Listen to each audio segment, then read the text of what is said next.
So maybe at the beginning I would like to thank you again for joining us in Brno and in this interview. It's a great pleasure to have you here both, to see how you talk together in conversation. And I was asked by the Narativ group to begin this conversation and invite Barbara and Martin to join me. And so maybe I will say a first question I'm concerned about.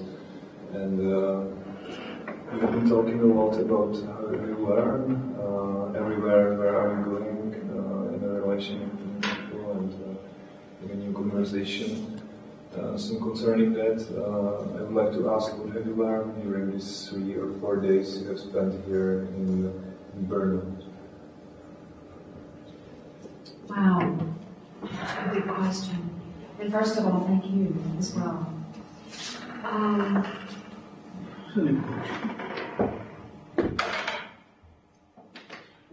These workshop experiences and this one as well always reminds me that you have to be prepared to do what the occasion calls for.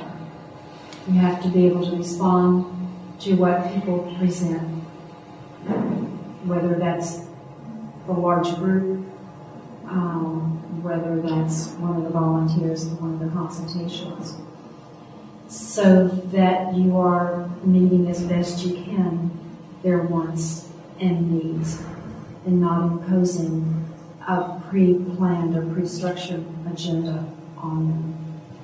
That's the first thing that comes to mind. I know that once I get on the airplane home and sit back and relax, I'll have a lot more ideas. But that's a beginning one. And it's a difficult question, Jakob, because I often say to friends, I'm a really slow thinker. Not just a slow listener, but I'm a slow thinker. And I talked about the relation between upstream and downstream thinking. Another way of putting that is that a lot is kind of floating around up in a liquid and hasn't crystallized out yet.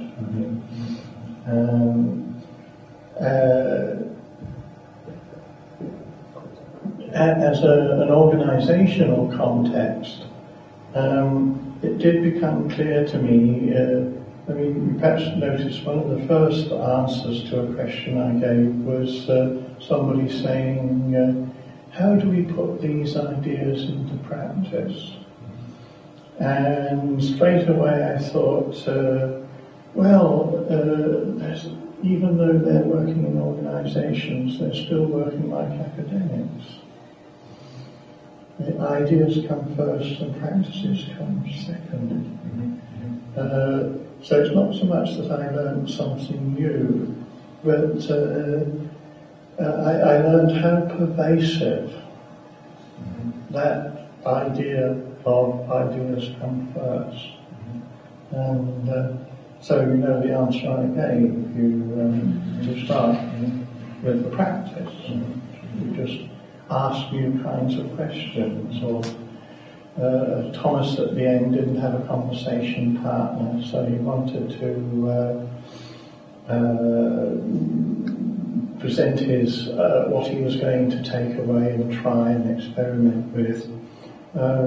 Was just talking more slowly and pausing longer. And he was going to experiment that as part of developing a new practice. And we were arranged to talk on Skype in a couple of weeks' time to see what has emerged from that. It may not work for him, but I think it might actually, because I think he goes very fast. I'm always reminded that people want to know, how do you do it? What are the skills, what are the techniques? And you just do it. That's how you start. You start taking the first step. So when Harlene suggested at the end that little exercise, 1 minute to think of something, another minute to write it down, and then another little bit of time to find a partner to test it out with in the next couple of weeks. Reminded me of many years ago, I told Harlene this already, there was somebody important in British psychotherapy, George Kelly, Psychology of Personal Construct, it's called. But Kelly had a little procedure. He said, if you're finding it difficult to relate to other people, just start smiling at them, even if you don't feel it. Just try smiling. And I said to Harlene, that was one of my first experiments at converting myself from a mathematical nerd to a human being. Because you discover people smile back, and lo and behold, you start smiling spontaneously without having to try to do it. It is contagious as well. Yes. In the closing exercise that John was referring to, one of my hopes is that it gives people an additional kind of last-minute experience in the transformative nature of dialogue and what happens when one sits and thinks about something. Then once you put what it is you're thinking on paper, it's always something else, or more than that, or a different variation. And then when you're in the outer talk with the other person, and then the creating what I was calling the dynamic sustainability process, and now experimenting, and purposely using the language of experiment, so that if it works, it works. If it doesn't work, if you decide not to experiment, that's okay as well. For me, it was just great embodiment of the idea of little step-by-step doing, something you can really touch. So for me, it was like a great ending. Good. I was thinking during your speaking that maybe you introduced to people a different type of ethics, how they could behave or act in a communication or conversation with people. And I remember that last workshop a few Harlene was about ethics here in Brně. And these ethics have to do a lot with kind of spontaneous responsiveness in conversations, and I'm concerned about how these ethics could coexist maybe with something which is a lot present in organization, the ethics of finish the plan and time structure, and this different type of agreement which is not maybe all the time based on some spontaneous moment, on the present moment. So how these two types of how to act in an organization could coexist. Now I wonder if you think of it as an ethics of respect. If that might allow a slightly different way of approaching the practice. Well, an ethics of respect and an ethics of care.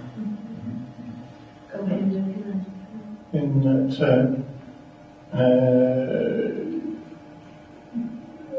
I have done a bit of consulting. I got drawn into it, and it was in a big oil company. And there's of course a lot of worries about safety on the oil rigs. And somebody there had been working on the oil rigs with one of the managers on the rigs, where there was a problem about safety, and they had introduced a lot of new safety procedures with you've seen how pilots at the beginning of a flight, the co-pilot has a little book with a checklist and check this, check that, check so and so. It's similar on the oil rigs. But the people there felt the manager was very technical and didn't care. And when that was fed back to him, he said, "They think I don't care." Of course I care. And the simple thing was, why can't you tell them that in that tone of voice? And so he did, and it made all the difference. He kept just insisting on the tick box protocols. And people felt oppressed by it.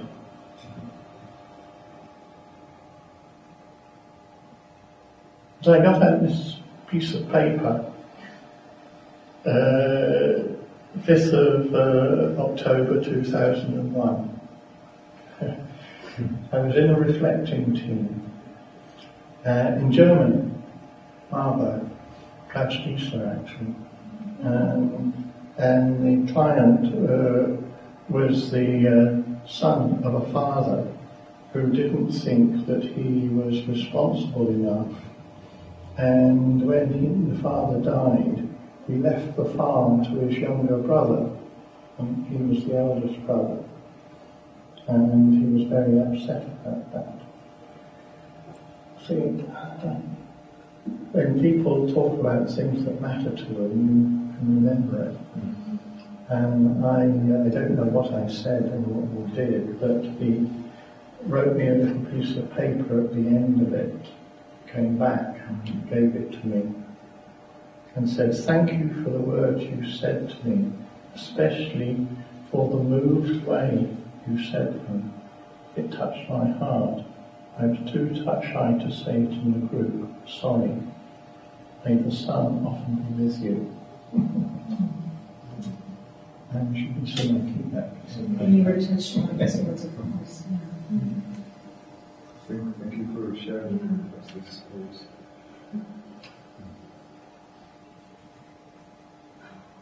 A few times during the days I have been speaking, I had some conversations with some participants, and we touched one theme, and it was about coaching and psychotherapy, because in Czech Republic it's starting to be quite a trend. Many coaches starting to emerge and taking quite a big money for their work. And for some people it may seem, isn't it the same like psychotherapy, or where's the right difference? Or and I would be interested in your view of this topic. I'm not sure about the situation in the United States, but still.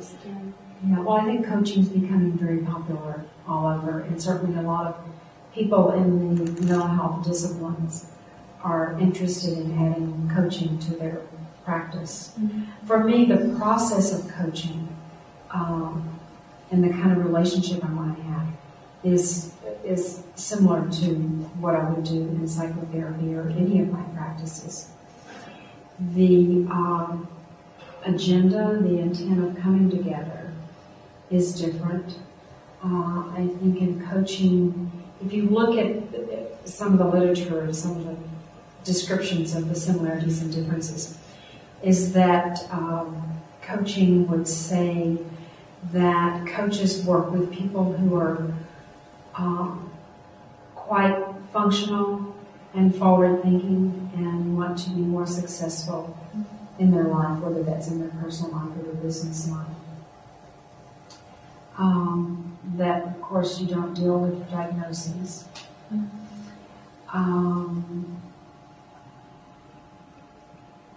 In the States, on the list would be don't therefore have to deal with insurance. Mm-hmm. And that typically people who do coaching, particularly if it's business coaching, charge more, not necessarily what's called personal or life coaching. There's in the States there's licensure for mental health professionals. There's no licensure for coaches. Most of the training that's done formally for coaches is done in private coach training institutes. Many people do coaching who have had no training, and I'm not putting a value on that at all. Most of the approaches to coaching and most of the training are based on or are very pre-structured models that have structured steps. So many people who do coaching, aside from the collaborative perspective that John and I would represent, are much more active and probably much more directive in trying to help move the client forward. Those are some of the things that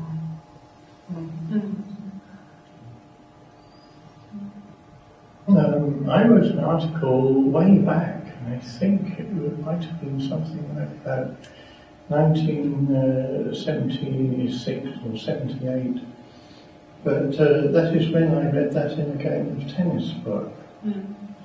And it was called Consciousness, Self-Consciousness in the Games. But it was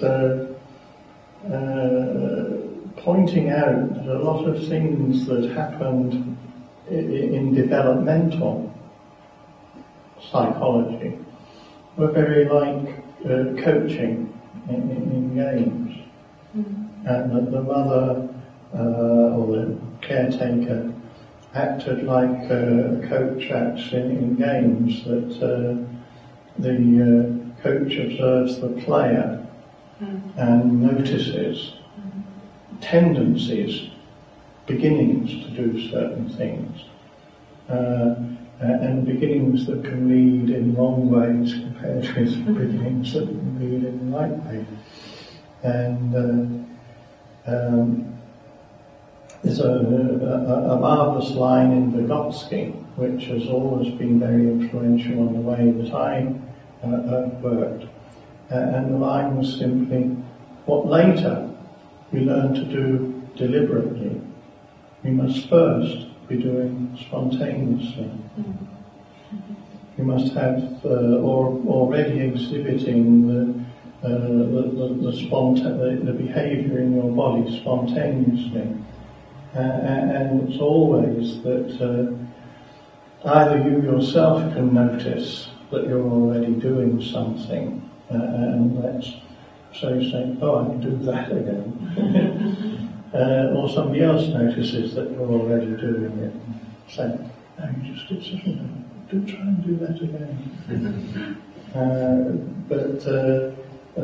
So this is why this word spontaneous has played such a large part in my thinking. It did first come from Vygotsky. I still keep on wondering from this spontaneity and the process which it means, and also about the topic of ethics, or the ethics of the collaborative approach that we were speaking about, or in relation to a few minutes ago, and about some of its consequences, which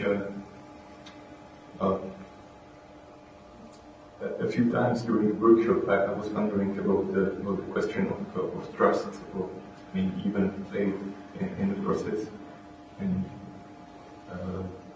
for me, as I can imagine it or see it, or view it, it's quite similar situation as if I as if I decide to put myself in the hands of God in the case of religious faith. For me, it is at least very similar to the situation when I decide to put myself in the hands of the process or the situation, meeting with the alliance. So what I would like to ask both of you is how you see the relationship of the collaborative approach in the faith or religion?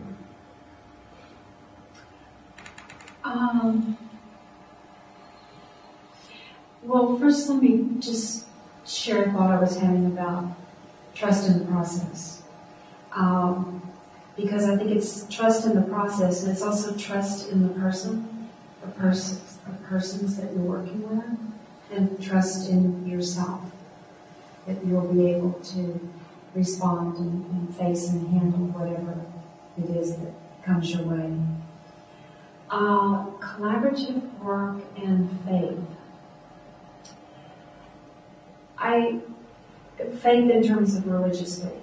I wouldn't say that religious faith is a part of collaborative practice. However, it's very open to that if that's an important part of someone's life, and that's the language that they speak, then that is what you do. I have had meetings with clients where either at the beginning or the end of the meeting, they wanted to stand up and hold hands and say a prayer, which is absolutely fine because that's their practice. That's an important value in their life, and I want to honor that in every way that I can. So that's the way that I think about it. That it's open in whatever way the person I'm working with wants to bring it into our work. And Martin, when I introduced the word faith, I think I said I'm going to use a religious word. You were quoting the Tao, which reminds me as well. of negative theology. Yes. Western, Eastern. And as it happens, I don't know whether I was a religious person when I was young or not, but I did go to a church, and I was what is called in the Church of England, did take confirmation. And I was going to be a conscientious objector. I had to do military service, but my priest wouldn't support me. And when I went to university, I still did go to church. And there was an evangelical person in the Church of England, David Shepherd, who ran meetings and asked people to come forward who wanted a mentor and so forth, and I did. And I met this mentor every week for about half a year, who kept saying to me, I continually detect a degree of uncertainty in you, John. Next week, you cannot continue being uncertain. You've got to come and tell me yes or no. So I went and I said no.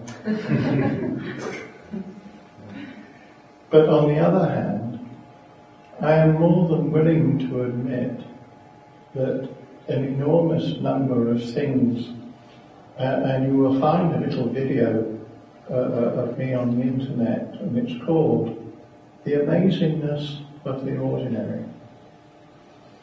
That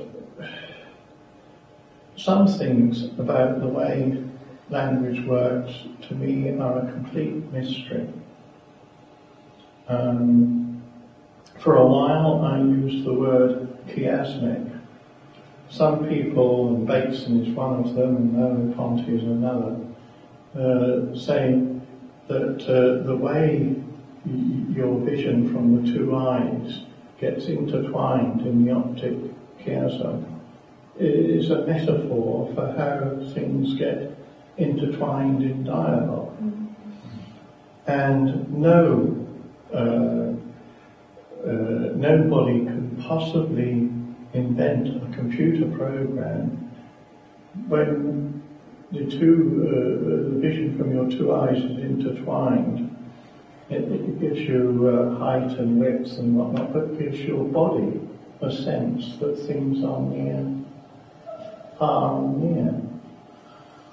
it's something that no computer could ever compute. It's a complete mystery of how something like that can happen. I don't.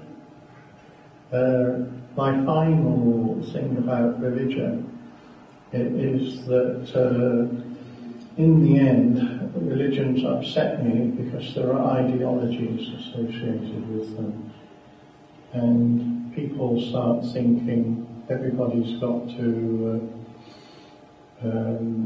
belong to this belief. And my little oxymoron or paradox is I don't believe in beliefs. I'm happy to live with the openness and the uncertainty and the mystery,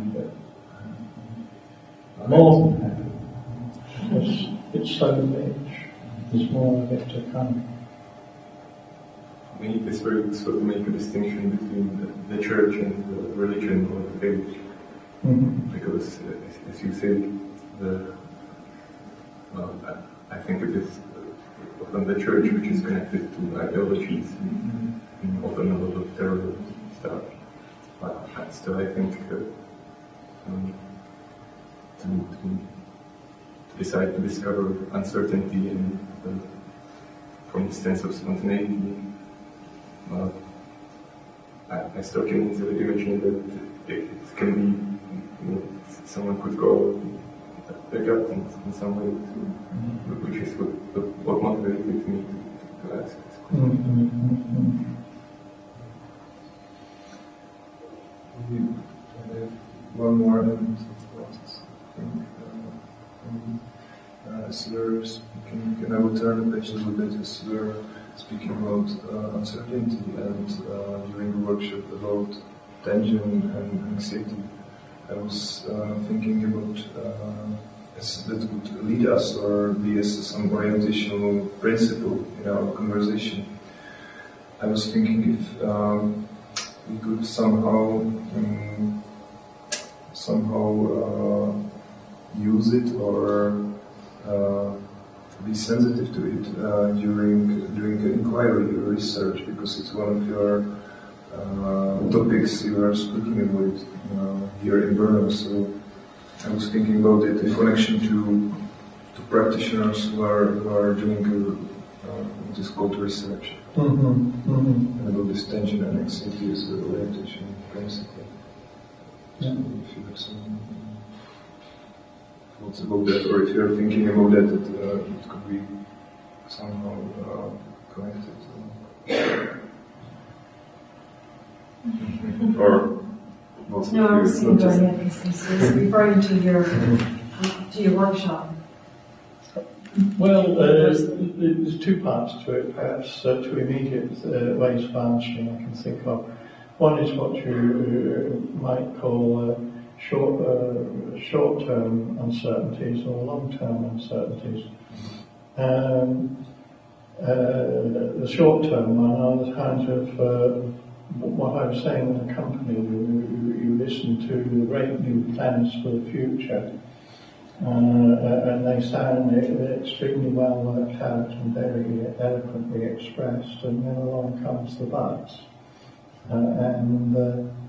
But there's difficulty with this and there's difficulty with that, and those uncertainty, the uncertain bits to do with the strategic plan are real indications of what the people are in touch with in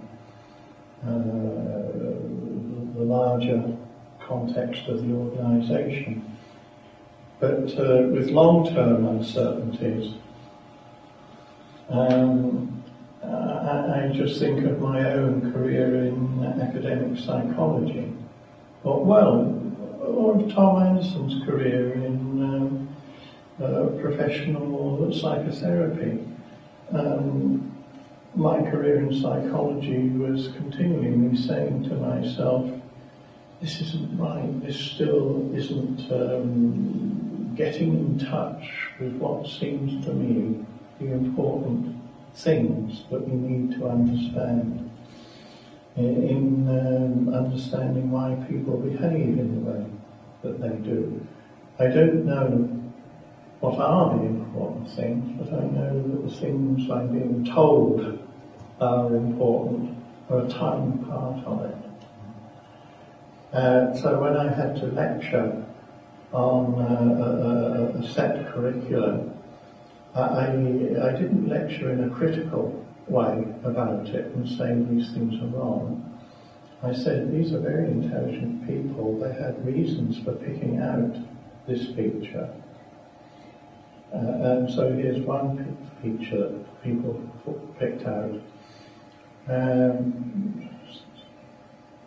This could go on forever. Somebody Festinger, cognitive dissonance, you may have heard of it. And Festinger would give lots of little examples, and then at the end say, these are all examples of cognitive dissonance. Then he would state it as an abstract logical principle. And I would say to students, pay attention to all the little examples and forget the logical principle. And then I'd take another topic. Here's all the little examples that maybe this person introduced this. And begin to notice these kinds of things. They notice something that's important to notice. But then, so here's another dimension. So that's how I would still teach this material without saying that it was wrong and there must be something else. But then towards the end of the course, I could say things like, so what else might there be? And other things that we bring attention to. So that kind of feeling of not rightness is a very important motivational feeling. Tom Anderson was very conscious of it as well. It seems to me like a great advice for students trying to use your ideas in their final exam, final thesis, as I tried to do. It was quite challenging in these times in the academic space. Yeah, there's something called critical psychology, and a very good friend of mine is Ian Parker. I was continually alive to the fact of people saying, well, it's all right to criticise, but what are you going to do instead? It's you can bring out all the bad consequences of that kind of psychology. And as I mentioned, Ken Gergen's social psychology is history. And that was 1973, and here we are now 30 years later. And people are now producing books on how academic psychology has gone out into everyday society and produced a feeling among people that they are deliberately responsible for aspects of their own mental health.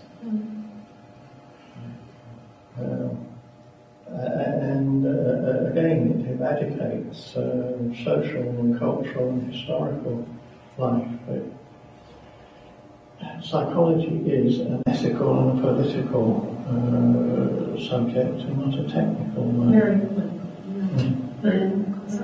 I'm sitting here thinking back to your comment about certainty and uncertainty, and how, for me, people in life is just much too complex to be certain. I think it's always uncertain. And then I think that if one can live with the uncertainty of life, that there are more possibilities and more options that can come from that. That somehow the sureness of certainty closes off options and possibilities in terms of what one can see or hear or experience or think. It's a real nice comment. For me, I don't have nothing to add. So, I don't know if you'd like to ask something. It seems to me like a perfect ending to stay and a little uncertainty. To stay a little uncertain, yes. It's saying we're still at the beginning of everything. It's Please we keep returning there, Yes. which is not bad. So thank you again to participate and to be with us in dialogue. I don't know if you would like to say something. I would say thank each of you for the invitation, the opportunity, the luxury of being here with all of the participants and with your Narativ group. And I think as John said, it takes some time to kind of sit with and think carefully about the experience and what one is taking from that. Thank you for it again. Thank you. That's a long life there, Philip. It was Yeah. indection of my feelings. Yeah. Project